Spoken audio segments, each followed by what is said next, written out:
These and many others. Tommy. He wasn't going to take no for an answer, not when he could read minds where the answer was always yes. Anita. Alone on a spaceship with 5 men, and she knew what she was there for. Joe. He met the aliens head on and discovered what they were really like too late. Edna. Her husband was dead, but livelier than he'd ever been. Margaret. She lived in heartbreak, but never knew it. These and many others who people Judith Merril's haunting tales of today and tomorrow are in the pages of this fascinating collection. So, something has been troubling the farms outside of Stone's Way, but it was hardly noticeable at first. The weather vanes atop at least a dozen barns and houses have gone missing. It's unclear when this started or how long it's been going on, but Beverly Downing says she noticed almost immediately when hers disappeared because she checks her weather vane every morning. She says she just likes to know which way the wind is blowing. As soon as she saw her weather vane was missing, she started looking around and asking around, and that's when farmers from Hope's Clearing all the way across to Wet Owl Pond realized that their weather vanes had been taken too. There was a general outcry, and so the murmurs also started here in town where the rumor mills churn. What could be taking our weather vanes, and why?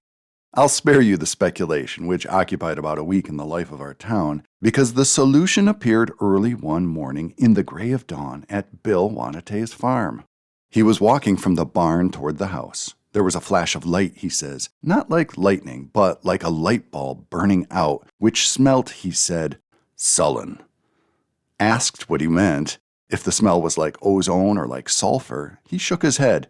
It smelt sullen, like it was angry, but also quiet. He said he heard a noise like squirrel scratches on his house rooftop, only louder. And when he looked, he saw something.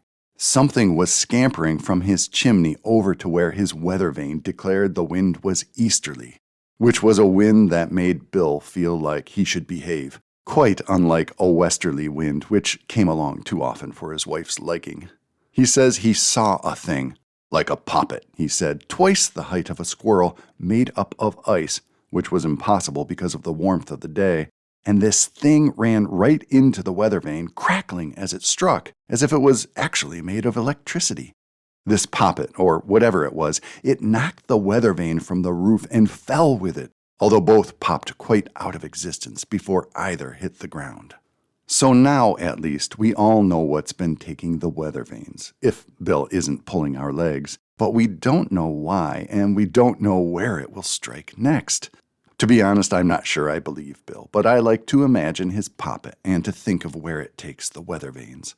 I imagine a high cliff somewhere, but not quite in this world, and a cave.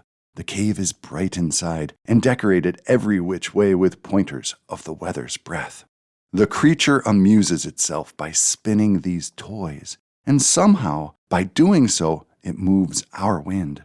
I can almost hear the thing laughing, sounding like the rusty hinge of a gate swinging in the wind, and as it spins the weather vanes, the wind here in town starts to swirl, carrying dry leaves high up into the air.